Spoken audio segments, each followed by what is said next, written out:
Hi, Trinity kids. This is Pastor Megan from her kitchen table. And I wanted to introduce you to some really important characters that our church is going to be hearing about every Sunday through this whole summer. This summer, our Old Testament lessons come from the books of Genesis and Exodus. So our main characters, our cast of characters, are Abraham and Sarah and their family, and then Moses and Aaron and Miriam and their people. So today I'm going to start by reading two stories about Abraham and Sarah. And I just think these are fabulous stories, and part of what I love about the Genesis Exodus stories is that they are so bound to creation, to the natural world. And that is a really wonderful thing when we live in a state like Idaho, where nature is just such a big part of our lives.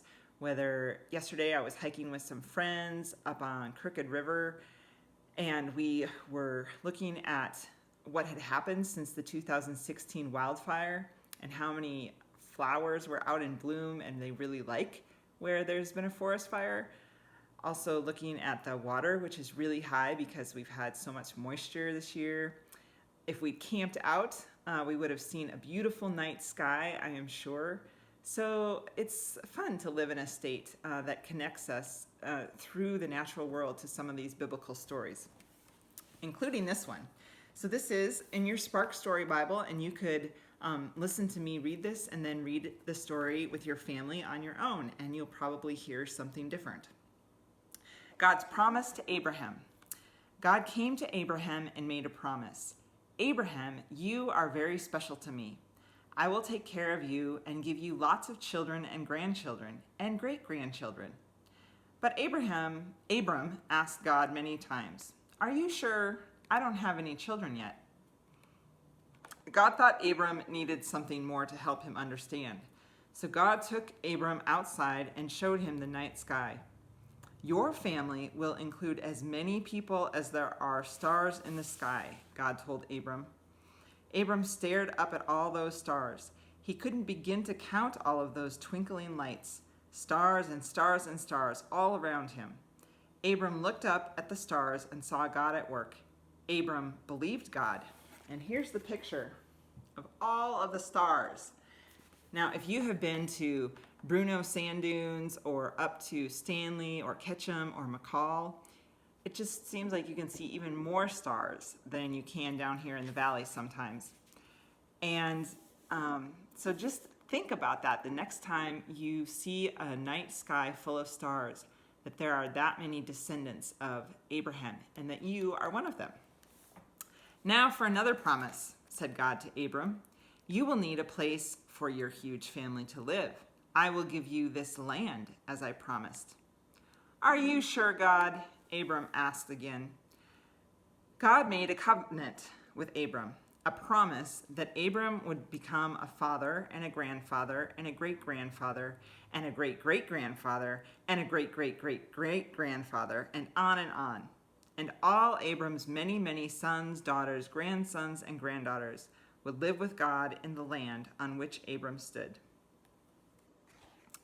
So remember God's promise next time you look at the night sky. Okay, so you can take a pause here, or you can just keep watching, and I'm going to read one more story. Abraham and Sarah's visitors. When Abram was 99 years old, 99 years old, okay, I want you to hear that. He and his wife Sarai were still waiting for God's promise of a huge family to come true. Abram was getting frustrated. He asked God, "What are you waiting for?" God spoke to Abram, "I will keep my promise, and I will change your names. Instead of Abram, your name will be Abraham. Instead of Sarai, your wife will be Sarah." Abraham was afraid of what God said. He thought he was too old to become the father of so many people, and his wife was too old to have children. He fell on his face and peeked up with one eye. Could God really make such a thing happen? Later, as Abraham was sitting by the tent, he saw three strangers walking towards him. Abraham squinted into the sun and wondered who could be visiting him on such a hot day. And there's Abraham squinting by his tent, looking at the strangers that are coming to visit him. "Hi," Abraham said when they arrived. "You must be tired from traveling. Would you like to sit down to rest and have some food?" Quickly, Abraham asked Sarah to make some bread. He ordered his servant to prepare some meat. Sarah stood hiding in the tent, listening to the visitors. Who were they? Why had they come to her house? And why were they talking about her? She leaned in a little closer. "Your wife Sarah will have a son," the visitors said to Abraham. "Remember how old they are?" Sarah started to laugh.